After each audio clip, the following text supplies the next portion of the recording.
आप सबों को जय सू। चलिए आज का पाठ पढ़ते हैं। आज है 29 अप्रैल मंगलवार। आज का पाठ लिया गया है यूहन्ना रचित सुसमाचार अध्याय 3 पद संख्या 7 से लेकर 15 तक। इसमें इस तरह से लिखा है, ईसा ने निकुदेमुस से कहा, आश्चर्य ना कीजिए कि मैंने यह कहा, आप को दोबारा जन्म लेना है। पवन जिधर चाहता है उधर बहता है।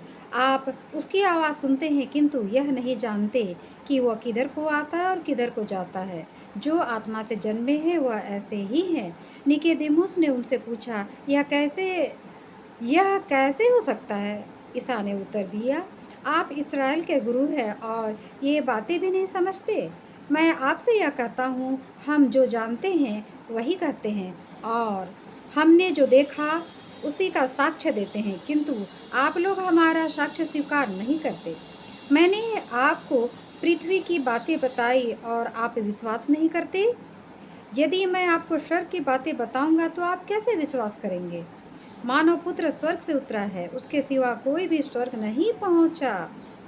जिस तरह मूसा ने मरुभूमि में सांप को ऊपर उठाया था, उसी तरह मानव पुत्र को भी ऊपर उठाया जाना है, जिससे जो उसमें विश्वास करता है वह अनंत जीवन प्राप्त करेगा। चलिए आज के पाठ का चिंतन करते हैं। आज का पाठ कल के पाठ से मैच करता है। कल के पाठ में भी लगभग इसी तरह की बातें बताई गई हैं कि मतलब कि यहाँ है कि अगर आपको पवन जैसे होना है, पवन किधर आता है किधर जाता है उसका पता नहीं चलता है, वो अदृश्य है, लेकिन उसमें इतनी शक्तियाँ हैं कि वो पवन है जो मनुष्यों को जीवन देता है। तो हम भी इस धरती पे पैदा हुए हैं एक दूसरे को प्यार करने के लिए, एक दूसरे से रिस्पेक्ट करने के लिए और ईश्वर का गुणगान करने के लिए पैदा हुए हैं।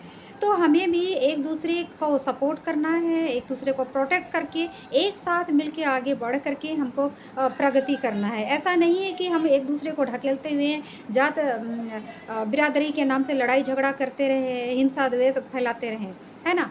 हम पवन जैसे है कि किसी भी जात धर्म को देखता नहीं है, ऊंच नीच नहीं देखता और सबके लिए सम्मान भाता है। तो हमको भी उनके जैसे होना है। चलिए तो इसके लिए हम कोशिश करें, अपने आप को तैयार करें। Okay then.